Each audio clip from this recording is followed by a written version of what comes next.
जय श्री राम प्रेमी भक्तों। प्यारे भक्तों, जो हमारे भाग्य में नहीं है वह भी मिल सकता है। कैसे? बंधुओं, वैसे तो ये कहा जाता है कि जो भाग्य में होता है वही होता है। ये कहीं तक सच भी है, लेकिन हमारे संतों ने बहुत ही साधना करके और यह बताया है और बता रहे हैं कि भाग्य को बदला भी जाता है। भाग्य में जो नहीं वह प्राप्त भी किया जा सकता है, लेकिन उसके लिए क्या करना होगा? उसके लिए केवल और केवल दो काम करने होंगे। पहला काम तो यह है कि आपको भगवान का भजन करना होगा, वह भी निरंतर करना होगा। और दूसरा काम यह है कि आपको गरीब असहाय की निस्वार्थ सेवा करनी होगी, क्योंकि जो भगवान का भजन करते हैं और निस्वार्थ सेवा करते हैं, जिसके अंदर कोई स्वार्थ नहीं होता है, न तन का, न मन का, न धन का, तो वास्तव में ही वह अपने भाग्य को बदल देते हैं।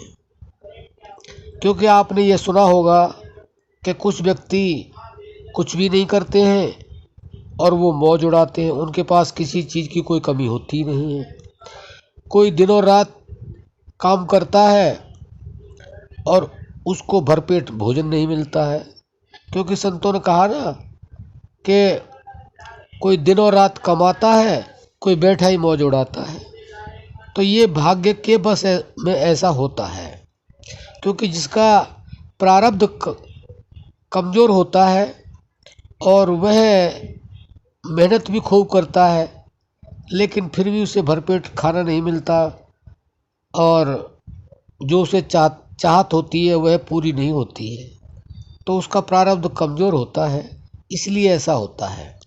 और जिनका प्रारब्ध अच्छा होता है उनके साथ ऐसा होता है कि वो थोड़ी सी मेहनत करते हैं और भरपूर उनको मिलता है। वह इसीलिए होता है कि अपने अपने भाग्य से।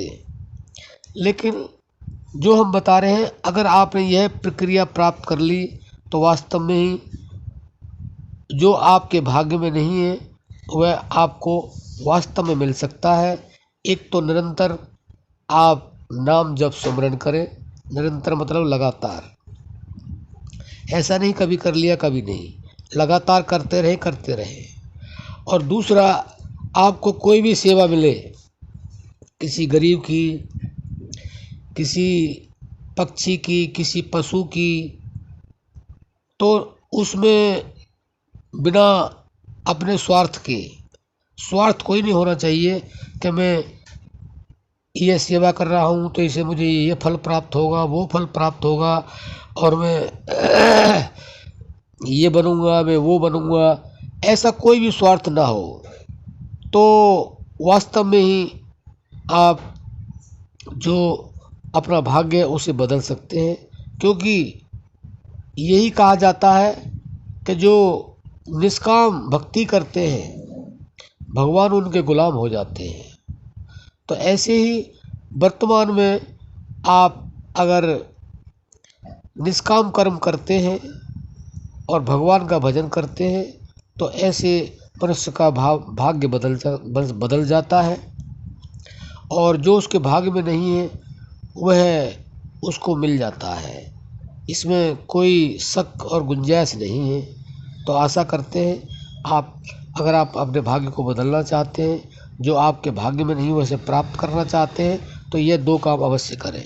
अब हम अपनी वाणी को विश्राम देते हैं। जय श्री राम।